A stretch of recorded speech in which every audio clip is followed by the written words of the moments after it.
Starting a house flipping business is one of the best ways to become a real estate investor. You start with a low budget property, renovate and upgrade it, and sell it to make a profit. Sounds pretty simple, but if you don't do things right, you can also quickly run out of money. I'm Priyanka Prakash, Senior Staff Writer at Fundera, and I'm here today with Jamel Givens, a veteran house flipper and partner at Leave the Key Home Buyers, a real estate investment firm in Long Island. Today, Jamel is going to give some advice for those of you watching who want to know more about how to flip houses and where to get the money to flip houses. Thanks for being here today, Jamel. Jamel, you got your real estate license at the age of 18 and you became a real estate broker at age 20. So my first question for you is, and I'm sure some of our viewers are wondering, what do you need to become a house flipper? Do you need to be a real estate agent or a broker? So to answer your question, no. You don't need to have a license in order to become a real estate investor. The most important thing is knowing your market and knowing your margins. So for me, getting my license at 18 was more of a gateway to kind of learn the industry from the inside out, or so I thought. It did help me.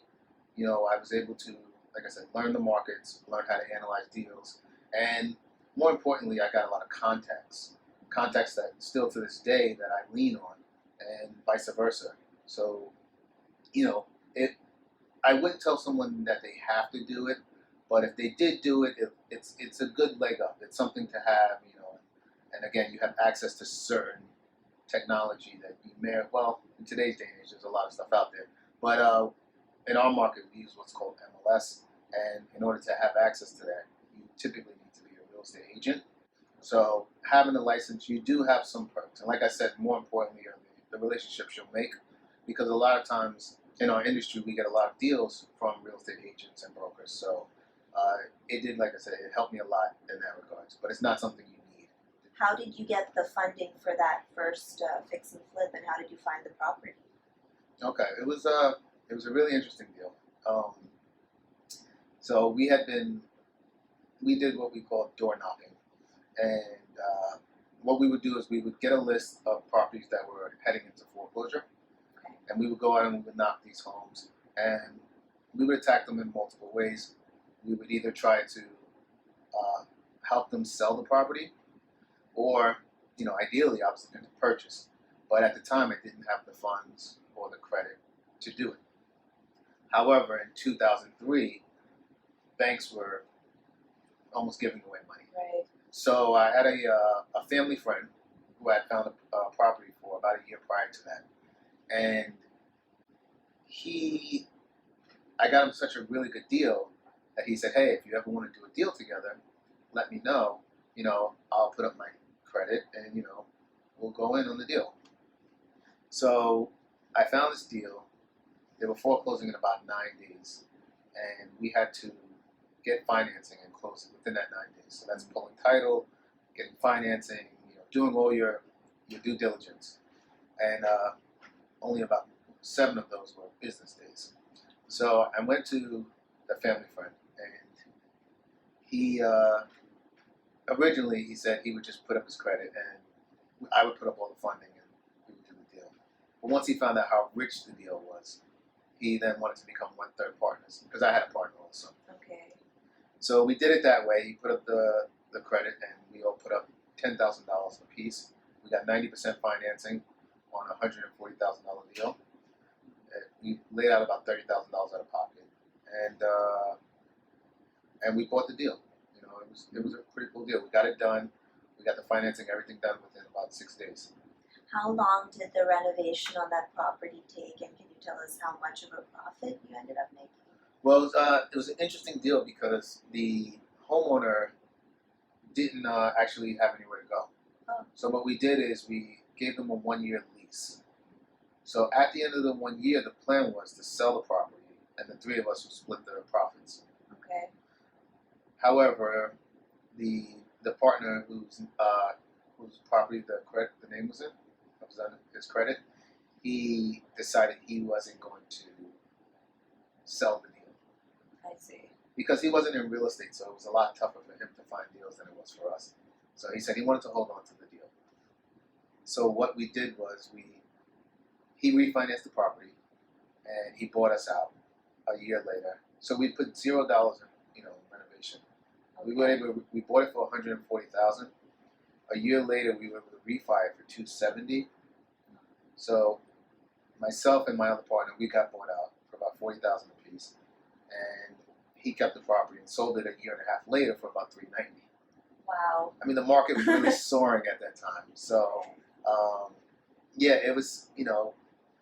He was a little greedy, but you know what? We made a lot throughout the years, so we weren't too upset about it. We got $40,000 a piece. We did nothing, and we went on our way, and we went on to do many more deals. One way to get money for a fix and flip is the way Jamel used, by utilizing the resources of a partner and then dividing up the profits when you sell the property. But that's not the only option. Other ways to finance a fix and flip are to get a loan from a family member or friend, or take out a personal loan. Some house flippers also do a cash out refinance. They refinance their existing home or another property that they own and use that to get capital for their next flip. Sometimes the current owner of the property might even be willing to finance your purchase, especially if they've been having difficulty moving the property off the market. House flippers with lower credit scores can consider hard money financing. Traditional mortgages generally aren't an option unless you'll be occupying the property that you're going to flip. Okay, back to Jamel. So Jamel, what has been your biggest challenge as a house flipper, and how have you faced it? The problem here is that we face a lot of issues with permits. Typically, in other states, you can go in and get a permit anywhere from 1 day to a week. Whereas here, you're looking at a minimum of 3 months in most townships. Wow. They'll tell you 6 to 8 weeks, but you're looking at usually 3 to 5 months. And that's just on a regular permit. If you have to get a variance, it can go a year. So, that's really the bottleneck in our business, is the permit process. Do you expect to have to hold a property for at least several months before you can sell? Yeah, we're on average, we're holding our properties for about 8.5 to 9 months. We figure about 3 months of permits, another 2 months of renovation, and then the rest of the time is marketing the property and then selling it. So maybe we market it for an additional 2 months, and then we find a buyer, and they have about 60 to 90 days to get their financing in place. This point about the permit process shows that flipping is definitely a very regionally based profession. So what do you think are some problems that flippers outside of New York might face, and what is your advice to them? I guess the biggest issue outside of New York would probably be construction, Okay.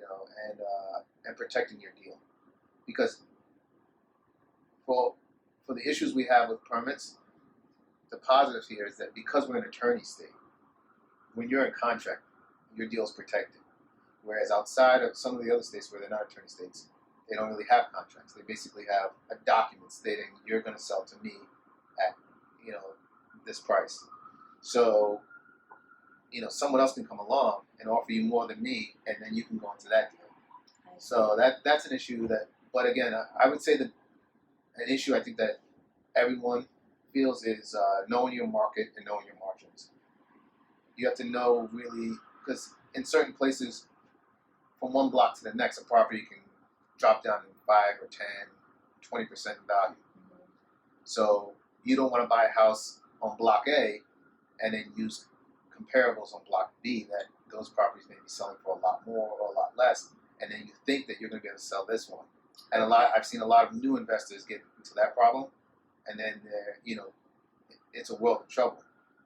So knowing your market and then knowing your margins. A lot of people they'll watch HGTV, and they'll see you bought the house for 100, you put 50 in construction and sold it for 200, and you made 50,000. That's not the case. They don't account for closing costs, commissions, carrying costs. So there's a lot. So you really have to run your numbers and run them again and run them again, to make sure. And always put in contingencies. Okay. Your construction's never going to be what the contractor says it's going to be. We've done over 150 homes, and only once or twice have we ever come in at the budget that the contractor said we would be at. So Typically, expect cost overruns. oh yeah, 0. I'd say at least if you're starting out, a 20% contingency just on the construction. And then if you think you're going to sell it for 300,000, maybe knock it down 5 or 10% on your first deal. Do you use the same contractor for several properties? And what's the best way for a new house flipper to find a contractor? Okay, so the answer to your first question, yes, we try to stick with the same contractors.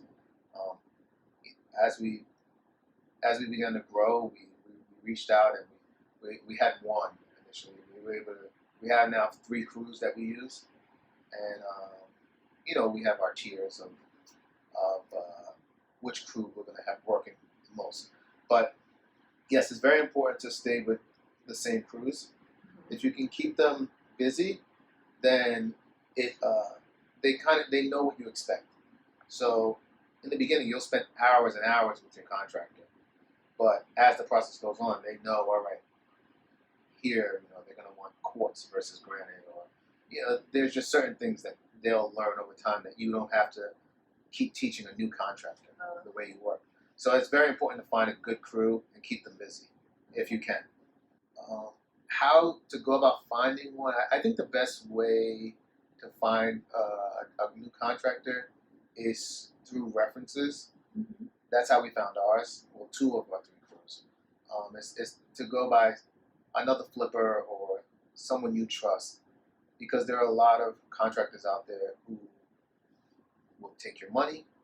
That happened to us on a job actually 2 years ago, and the guy disappeared with like $40,000 of our money. Wow.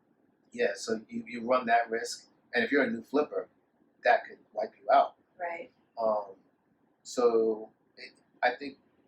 I think looking for someone who's referred by someone reputable. My final question for Jamel is designed to give some inspiration for you viewers. Can you describe your most successful house flip for us? Yeah, sure. So dollar-wise, our most successful flip was actually a couple years ago in my hometown, actually, of Brentwood, New York, a block away from where I grew up. We found a property. This property had been deserted for years. The homeowner, the neighbor across the street, was a family friend. He told me about the property, and he got me in contact with the homeowner. The homeowner had inherited this property, and the property had become basically like a drug house. Wow. So there were people in there that were using drugs. They would go in there to sleep at night. They were using the bathroom wherever they pleased. And so we struck a deal with him for $100,000 and closed on it, within 30 days. We had to go in there, forcefully remove the people that were in there using drugs, have the house cleaned very well, and we ended up investing about an additional $100,000 between renovations, carrying costs, and such. So we were into the project for about $200,000, and we sold it about 8 or 9 months later for $375,000. Wow. So That's a great profit. yeah, we did well with that one. That's a really interesting story to round out with, and it shows how creative you can be when starting a house flipping business. It's vital to capitalize on the right opportunities and really know your market, and I think Jamel has helped us learn how to do that today. Thanks so much for your insight, Jamel. And for more information on house flipping and entrepreneurship advice, head over to fundera.com/blog and subscribe to our YouTube channel for more videos.